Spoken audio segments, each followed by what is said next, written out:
also tracking new details in the investigation into the death of Anna Kepner, the 18-year-old Titusville teenager who was found dead on board a Carnival cruise ship earlier this month.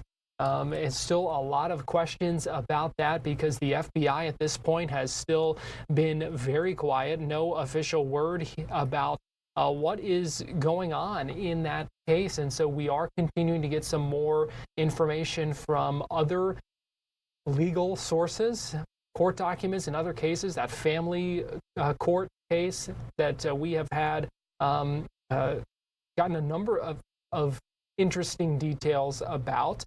Including that was where we got the first indication that the 16-year-old stepbrother of Anna Kepner was the suspect in this case. Well, today we are now also getting our first look at the death certificate for Anna Kepner and some new details coming from that as well. Let me see here. Trying to bring in Fox 35's Esther Bauer. I'm not sure if she is able to hear me right now. Esther, are you able to hear me before I kind of pull you up here? She cannot hear me. Okay, so we will have to work on that and check back in just a little bit. But let me go ahead and pull up that death certificate for you. Fox News obtained this. You can find out more about it on foxnews.com. We also have more information on fox35orlando.com. What you're going to see in this death certificate, and obviously the personal information has been redacted, but one thing we have learned from it is that her body has been cremated after her death. What we don't know, though, the public document, which is what this is, does not include how she died. Still no manner of death, still no cause of death, and so there are still a lot of questions surrounding that as the investigation continues.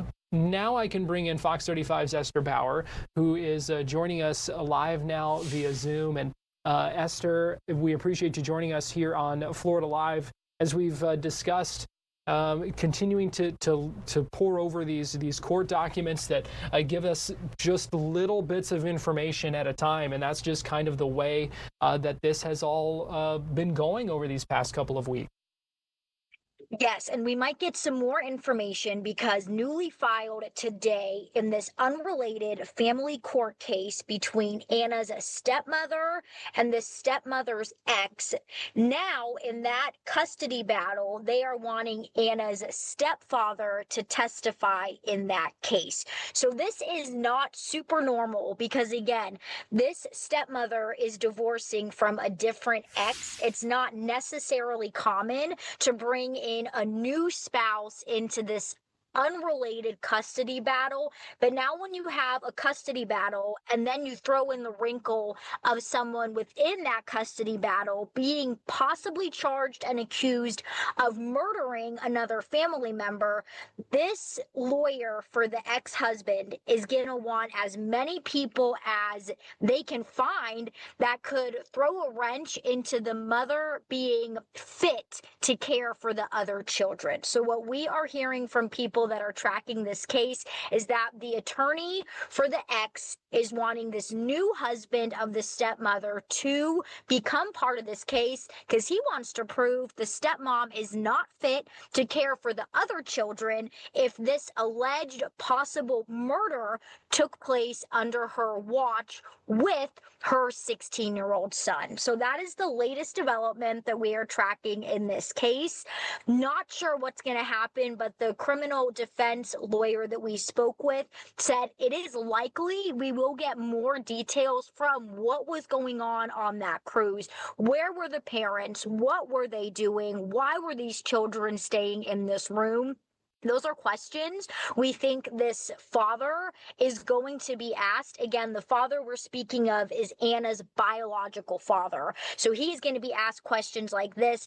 And unfortunately, as we're talking about this unrelated family matter battle, divorces, when it comes to kids, when it comes to visitation, when it comes to family court, these cases are already hard and dirty and not necessarily easy to go through. But then when you throw in, this murder and the FBI and a stepson, it just takes it to a different place. So what this ex is trying to do is trying to paint his ex, the stepmom, in the worst light, using anything that they can from this developing criminal situation, trying to get the other minor children out of her care and to be put into his care.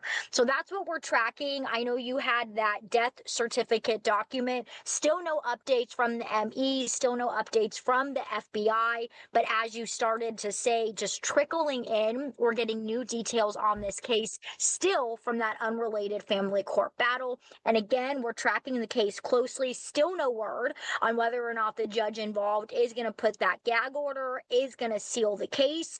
If that were to happen, the upcoming court hearing, which is slated for December 5th, that could be totally closed off. Press public ban.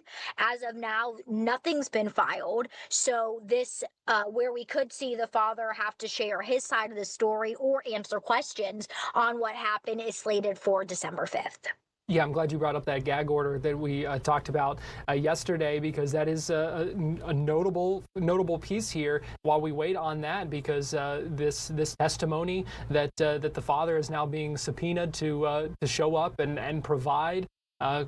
We don't know how much of it we may get to hear, or what more may come of that. So certainly something that we're watching closely. Well, Fox 35's Esther Bauer, we appreciate your reporting on this, and we appreciate you joining us here on Florida Live this afternoon. Yes, and we'll continue to follow the updates as we can.